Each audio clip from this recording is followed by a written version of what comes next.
ملګرو سلامونه مو واخلئ. ماجد مومند یو ما سره خوږ ورور انیس خان موجود دی، زمونږ کلي ته راغلی دی، ګل ګل تغبې ته راغلی دی او ډېر زیاته مننه کومه، شکریه مو دا کومه. ستا د علاقې څه نوم دی؟ د دیرو. مننه کومه د دیر نه راغلی دی تغبې ته، نو ډېره مشکور هم یم او مهرباني هم دا کومه. خوشحاله اوسئ، آباد اوسئ، الله یې تل خوشحاله او آباد او بریالي راته ساته. ډېره مننه ماجده، ستا د مېلمستیا یو جهان مننه، شکریه، تھینک یو. خو موږ ستاسو په مینې پسې راځو او دلته به هر کله راځو انشاءالله. بار بار راشئ، تاسو چې کوم دی زموږ د کلي دروازې چې کوم دی نو کلیو دي. نو شعرونه به وایو، ټایم نه ضایع کړه، صحیح ده. وایي ښایستونه یې په لار، زیت الرحمن حدیث صاحب وایي ښایستونه یې په لار خپو پسې ګرځي، سپرلي هم زما د یار خپو پسې ګرځي. ښایستونه یې په لار خپو پسې ګرځي، سپرلي هم زما د یار خپو پسې ګرځي. او د دې دور د حاکم نه انصاف غواړي، یو سړی دلته د مار خپو پسې ګرځي.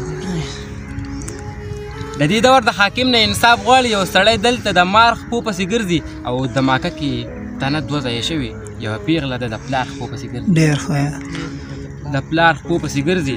او یو سړي ته مې له زړه نه دعا کړې نیسم، خوشحاله یو سړي ته مې له زړه نه دعا کړې مړه، اوس مې هر بیمار خپو پسې ګرځي. او د قرضونو پیمانه یې پوره شوې، د قرضونو پیمانه یې پوره شوې، څوک عاجز د دکاندار خپو پسې ګرځي. او جاوید شاه درمان صاحب وایي چې دومره غریب و چې ګنډلو له یې ستنه نه وه، بل هم دومره غریب وم چې ګنډلو له یې ستنه نه وه، بل هم وده زما کمیس پورې لمنه نه وه.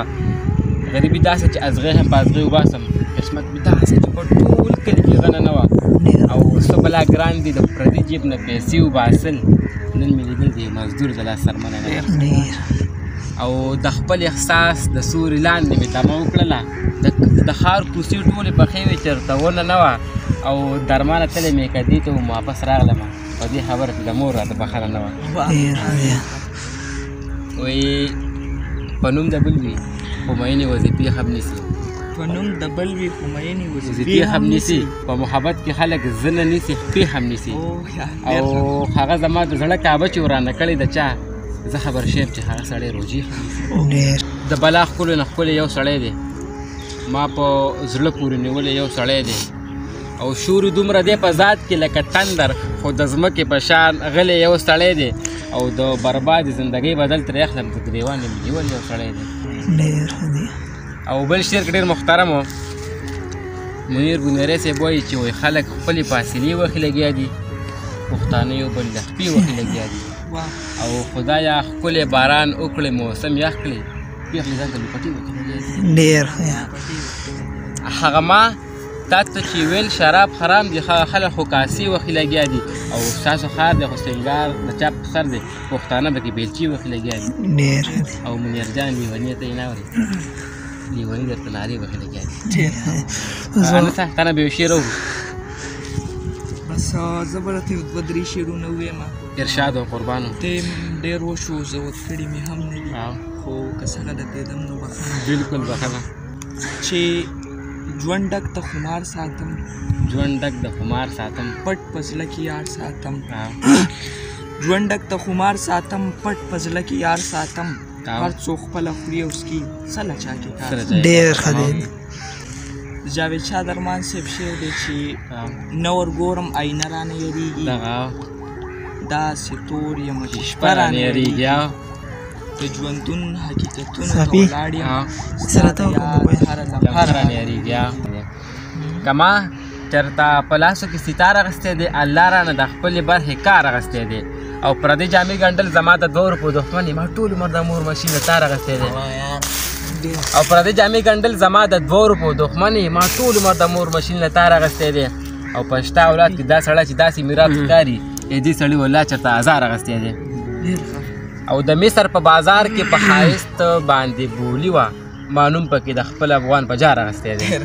او دا شعر تاسو ډالي وي چې یو خوار مې اشنا کړی دی، زردار به پې وهم، یو سر مې پیدا کړی دی، سردار به پې وهم. او د دواړو لاسو ګوتې مې خوړلي مزدورو، او د خپو ګوتې مې جوړې دي ستار به پې وهم. او افغان یمه که ته مې د مین سټریم میډیا وباسې، افغان یمه که ته مې د مین سټریم میډیا وباسې، فیسبوک به په کار راولم، اخبار به پې وهم.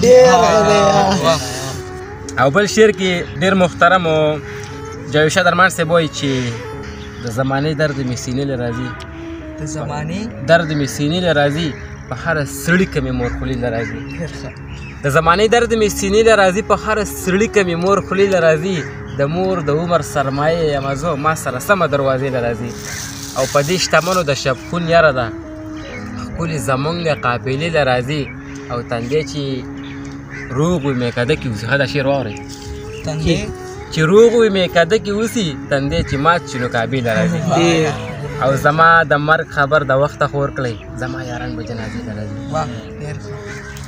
افسر افغان صاحب وایي انیسه او حمزه چې ویم چې ښکلې جنۍ خپله کړمه خو یوه غلې جنۍ خپله کړمه ویم چې ښکلې جنۍ خپله کړمه خو یوه غلې جنۍ خپله کړمه او د ادب ذوقې ادب پالې نظر چې د غلې جنۍ خپله کړمه او زما د قام په درد چې نه دردېږي نو زه بیا ولې جنۍ خپله کړمه او هغه خو لاړه اوس د بل نصیب شو نو ښه نو زه تلې جنۍ خپله کړمه او بل شعر کې وایي مجیب زلمي صاحب وایي مجیب زلمي صاحب نن سبا ماشاءالله شعرونه مو ویرل کېږي او یو ښکلی سوچ لري الله تعالی یو ښکلی سوچ ورکړی شاعر جوړېږي نو دا قدرتي پیدا کېږي که زه اوس یو غزل په دماغ په سوچ باندې ولیکم ما غزلې لیکلي دي خو ما ته ځان بدې ښکاري چې زه هغه غزل بل ملګري مخکې ته ویم ځکه چې هغې کې څه دغه نشته دی که نه جاوید شاه درمان صاحب دا خبره ډېره کوي چې اوس یو الهام شاعري راشي تا په ذهن ته اټومیټیک که نه الله تعالی ستا ذهن ته راولي نو هغه شاعري 15-16 کاله پس به هم خلک ګوري خلک به خوښوي خلک به چې کوم دی میوزیک ته طرف ته میړی او کله به خلک بل طرف ته اړی که نه خو هغه شاعري به ورکه کېږي نو